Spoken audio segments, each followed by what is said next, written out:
আপনারা অনেকে এটা খেয়াল করে থাকবেন যে ভারত বিভাজনের জন্য কখনো জিন্না, কখনো কংগ্রেস, আবার কখনো গান্ধীজিকে দোষারোপ করা হয়। এটা কোনো সাধারণ ইস্যু নয়, বরং রাজনৈতিক ইস্যুতে পরিণত হয়েছে। যদিও কংগ্রেস সহ একাধিক রাজনৈতিক দল এই কথাটাকে সমর্থন করে না।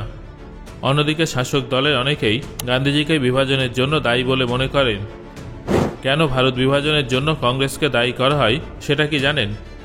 কংগ্রেস কি বিভাজন চেয়েছিল, নাকি তাদের কিছু ভুলের কারণে বিভাজন হয়েছিল? বন্ধুরা, আজকের এই ভিডিওতে আমি কিন্তু এই সমস্ত প্রশ্নের উত্তর খোঁজারই চেষ্টা করব, তাই ভিডিওটা শেষ পর্যন্ত অবশ্যই দেখুন। তাহলে চলুন শুরু করা যাক। বিভাজনের জন্য কোনো একজনকে দোষীর তকমা দিয়ে দেওয়াটা অনেক সহজ একটা রাস্তা, কিন্তু আজকে আমি আপনাদের 3টে গুরুত্বপূর্ণ রাজনৈতিক ইভেন্টের সম্পর্কে জানাবো, যেটা শোনার পরে আপনারা নিজেরা এটা বুঝতে পারবেন যে ভারত বিভাজনের পিছনে আসলে কে বা কারা দায়ী ছিল। এর মধ্যে প্রথম রাজনৈতিক বড় ইভেন্টটা ছিল গান্ধীজির ভারতে আসা। 1915 সালে যখন গান্ধীজি পুনরায় ভারতে আসেন, সেই সময় কিন্তু তিনি কংগ্রেসে জয়েন করেননি। সেই সময় কংগ্রেসে মতিলাল নেহেরু, মোহাম্মদ আলী জিন্না, স্বামী শ্রদ্ধানন্দ, অ্যানি বেসান্ট এবং বাল গঙ্গাধর তিলকের মতো বড় বড় নেতাদের প্রাধান্য ছিল। মনে করা হতো যে ভবিষ্যতে মোহাম্মদ আলী জিন্না, স্বামী শ্রদ্ধানন্দ কিংবা বাল গঙ্গাধর তিলকের হাতেই সম্পূর্ণ কংগ্রেসের দায়িত্বভার দেওয়া হবে। গান্ধীজি ভারতে ফেরার পরে এই সব কিছু বদলে যায়। গান্ধীজি পরবর্তী 2 বছর সম্পূর্ণ ভারতে সফর করেন এবং বিহারের চম্পারণে প্রথম সত্যাগ্রহ করেন। এই একটা ঘটনার পরে হঠাৎ করে গান্ধীজি সমগ্র ভারতে জনপ্রিয় হয়ে ওঠেন। এই ঘটনার পর ইংরেজরা রাওলাট আইন পাশ করেন, যেখানে সংবাদ মাধ্যমের স্বাধীনতাকে নিয়ন্ত্রণ করার চেষ্টা হয়। এর বিরুদ্ধে গান্ধীজি একটা বড় আন্দোলনের নেতৃত্ব দেন। সেই সময় বাল গঙ্গাধর তিলক দেশের বাইরে ছিলেন, কারণ তিনি ইংল্যান্ডে তার বিরুদ্ধে হওয়া একটা কেস লড়ছিলেন। যখন তিনি কেস মিটিয়ে ভারতে ফেরেন, ততদিনে গান্ধীজি নিজেকে একজন বড় নেতা হিসেবে প্রতিষ্ঠিত করে নিয়েছিলেন। 1920 সালে বাল গঙ্গাধর তিলক মারা যান। অ্যানি বেসান্ট এবং স্বামী শ্রদ্ধানন্দ সেই সময় কোণঠাসা হয়ে গিয়েছিলেন। বাকি ছিলেন জিন্না এবং গান্ধীজি। এর মধ্যে জিন্না একজন সফল নেতা ছিলেন, কিন্তু তিনি গান্ধীজির মতো জননেতা হয়ে উঠতে পারেননি, কারণ তখনকার কংগ্রেস সাধারণ মানুষের মধ্যে খুব একটা জনপ্রিয় ছিল না। কিন্তু যখনই গান্ধীজি সাধারণ মানুষের সঙ্গে জুড়তে শুরু করেন, তখন তিনি ক্রমশ জনপ্রিয় হয়ে ওঠেন এবং জিন্না প্রতিযোগিতা থেকে বাইরে চলে যান, যার ফলে গান্ধীজি কংগ্রেসের সবথেকে বড় নেতা হিসেবে প্রতিষ্ঠিত হন। তারপর জিন্না কংগ্রেস ছেড়ে দেন। এই ঘটনাটা এই জন্য গুরুত্বপূর্ণ কারণ 1920 সালে জিন্না ছিলেন সেই জিন্না যিনি হিন্দু মুসলমানদের মধ্যে সম্প্রীতির কথা বলতেন। পাকিস্তানের মতো কোনো আইডিয়াতে ওনার কোনো আগ্রহ ছিল না, কিন্তু যখন তিনি হঠাৎ করে গান্ধীজিকে তার জায়গা নিতে দেখেন, তখন তিনি কংগ্রেস থেকে সরে দাঁড়ান। বন্ধুরা, এই ঘটনার পরে আমি আপনাদের 1942 সালে নিয়ে যাব। 1942 সালের কথা বললে আমাদের ভারত ছাড়ো আন্দোলনের কথা মনে পড়ে, যখন একদিকে দ্বিতীয় বিশ্বযুদ্ধে ব্রিটেন হিটলারের সঙ্গে যুদ্ধ করতে ব্যস্ত ছিল, অন্যদিকে ভারত তার বিরুদ্ধে কংগ্রেস মোর্চা তৈরি করেছিল। আমাদের পড়ানো হয় যে এই আন্দোলনের কারণে ইংরেজরা ভারত থেকে চলে যেতে বাধ্য হয়। তবে গান্ধীজির সম্পর্কে একাধিক বই প্রকাশ করা লেখক রামচন্দ্র গুহ সহ আর অনেক ঐতিহাসিক এই আন্দোলনটাকে একটা ব্যর্থ আন্দোলন হিসেবে বিবেচিত করেন। এর পেছনে একটা অন্যতম কারণ হল ভারত ছাড়া আন্দোলনের পর গান্ধীজি, নেহেরু এবং প্যাটেল সহ একাধিক কংগ্রেস নেতার জেল হয়ে গিয়েছিল, আর সুভাষচন্দ্র বসু তো আগে থেকেই দেশে বাইরে ছিলেন। সেই সময় দেশে কোনো বড় নেতা ছিলেন না।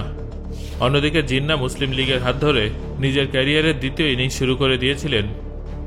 এই প্রসঙ্গে আপনাদের জানিয়ে রাখি যে জিন্নাকে ভারতের জনতা রিজেক্ট করে দিয়েছিল। 1936 সালে যখন গভর্নমেন্ট অফ ইন্ডিয়া অ্যাক্টের অধীনে ভারতে প্রভিন্সিয়াল ইলেকশন হয়েছিল, তখন কংগ্রেস সম্পূর্ণ ভারতে সবথেকে বেশি আসন জিতেছিল।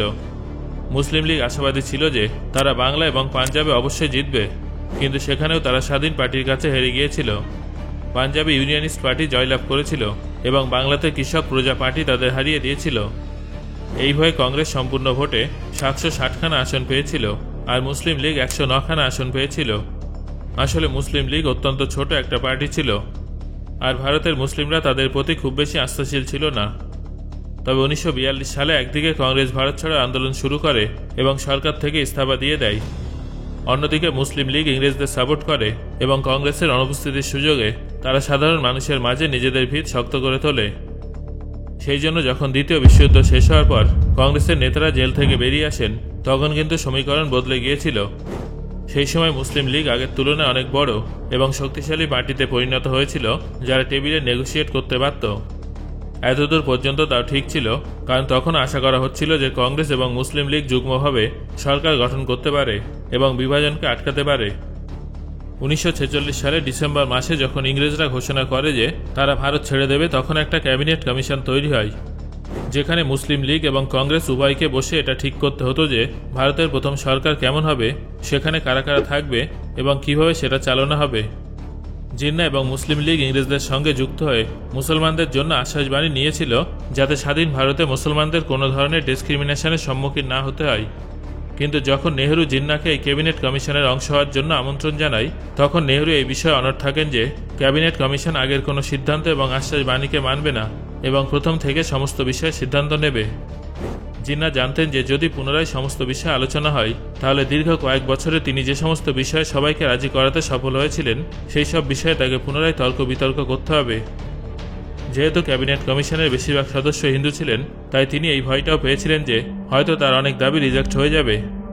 সেই জন্য তিনি এই ক্যাবিনেট কমিশনের অংশ হতে অস্বীকার করেন এবং অখণ্ড ভারতের স্বপ্ন সেখানেই ভেঙে যায়। এই ক্যাবিনেট কমিশন থেকে জিন্নাহর বেরিয়ে যাওয়ার জন্য আপনি যদি ইতিহাসের দিকে তাকান, তাহলে আপনারা বুঝতে পারবেন যে জিন্নাহর থেকেও বড় ভিলেন ছিলেন নেহরু, যিনি সেই সময় তার অহংকারে মশগুল ছিলেন। নেহরু তখনও মুসলিম লীগকে 1936 সালে সেই পার্টি ভেবেছিলেন যার কাছে জনতার কোনো সাপোর্ট ছিল না। সেই জন্য তার মনে হয়েছিল যে তিনি তার রাজনৈতিক ক্ষমতার মাধ্যমে মুসলিম লীগের শক্তিকে হারিয়ে দিতে সফল হবেন এবং কংগ্রেস পার্টি হিন্দুদের পাশাপাশি মুসলমানদেরও নেতৃত্ব দান করবে। কিন্তু জিন্নাহ 10 বছরে আরও অনেক শক্তিশালী হওয়ার পাশাপাশি নেহরুর প্ল্যানটাও বুঝে গিয়েছিলেন। সেই জন্য তিনি এই ক্যাবিনেট কমিশনের অংশ হওয়ার প্রস্তাবকে রিজেক্ট করে দেন। তারপর জিন্নাহ পাকিস্তানের দাবিকে আরও জোরালো করে তুলেছিলেন। এর পেছনে একটা বড় কারণ এটাও ছিল যে জিন্নাহ জানতে পেরেছিলেন তার ক্যান্সার হয়েছে এবং তিনি আর বেশি দিন বাঁচবেন না। এই অবস্থায় তিনি যে কোনো পরিস্থিতিতে তার মৃত্যুর আগে পাকিস্তানের দাবি পূরণ করতে চেয়েছিলেন। এখানেই কংগ্রেস পার্টি একটা ভুল করে ফেলেছিল। বেশ কিছু ইতিহাসবিদদের মতে কংগ্রেস বা নেহরু যদি এটা জানতো যে জিন্নাহর ক্যান্সার আছে, তাহলে হয়তো তারা খুব বেশি তার উপরে প্রেশার দিতেন না, তাকে যে কোনো উপায়ে ক্যাবিনেট কমিশনের অংশ করে তুলতেন, কারণ তারাও এটা জানতেন যে জিন্নাহকে ছাড়া মুসলিম লীগে এত বড় নেতা আর নেই যারা তাদের চ্যালেঞ্জ করতে পারবে।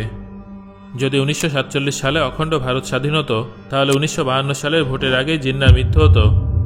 কংগ্রেস সেই সময় যতটা জনপ্রিয় ছিল, তাতে এটা নিশ্চিত ছিল যে তারাই ক্ষমতায় আসত। তবে আমরা এটাও জানি যে জিন্নাহ একজন চতুর রাজনীতিবিদ ছিলেন, সেই জন্য তিনি তার অসুখের কথা সবার থেকে লুকিয়ে রেখেছিলেন। জীবনের শেষ পর্যায়ে জিন্নাহ এতটাই উত্তেজিত হয়ে গিয়েছিলেন যে জিন্নাহ একসময় হিন্দু মুসলমান সম্প্রীতির কথা বলতেন, তিনি প্রথমে মুসলিমদের জন্য একটা ভিন্ন দেশের দাবি জানাতে শুরু করেন। তারপর সেই দেশটাকে নেয়ার জন্য তিনি ডাইরেক্ট অ্যাকশন ডে ঘোষণা করেন, যার ফলে বাংলা সহ ভারতের একাধিক মুসলিম ঘনত্ব বসতিযুক্ত এলাকা হিংসাত্মক হয়ে ওঠে। সেই চাপে পড়ে কংগ্রেস এবং মাউন্ট ব্যাটেন শেষ পর্যন্ত জিন্নাহর পাকিস্তানের দাবি মানতে বাধ্য হন। তবে এই প্রসঙ্গে এটাও জানিয়ে রাখি যে কংগ্রেসের নেতারা কেউই চাইতেন না যে ভারতের বিভাজন হোক, কিন্তু তাদের কিছু ভুল ভারত বিভাজনের পথটাকে সহজ করে তুলেছিল। 1956 সালের একটা ইন্টারভিউতে নেহরুকে যখন এক সাংবাদিক এটা জিজ্ঞাসা করেছিলেন যে কেন তিনি ভারত বিভাজন হতে দিলেন, তখন উত্তরে তিনি জানিয়েছিলেন যে তিনি কখনো এটা চাননি যে ভারত ভাগ হোক, কিন্তু তিনি জিন্নাহ এবং মুসলিম লীগের সঙ্গে লড়াই করতে করতে ক্লান্ত হয়ে গিয়েছিলেন। তার কাছে ভারত বিভাজন ছাড়া অন্য কোনো পথ ছিল না। ইতিহাসের এই সমস্ত ঘটনাগুলো যদি অন্যরকম হতো, তাহলে হয়তো ভারত বিভাজন হতো না। সো এই আলোচনা শোনার পর এবার আপনার কি মনে হচ্ছে, ভারত বিভাজনের জন্য কে দায়ী বলে আপনার মনে হচ্ছে, সেটা অবশ্যই আমাকে কমেন্ট করে জানান। ধন্যবাদ।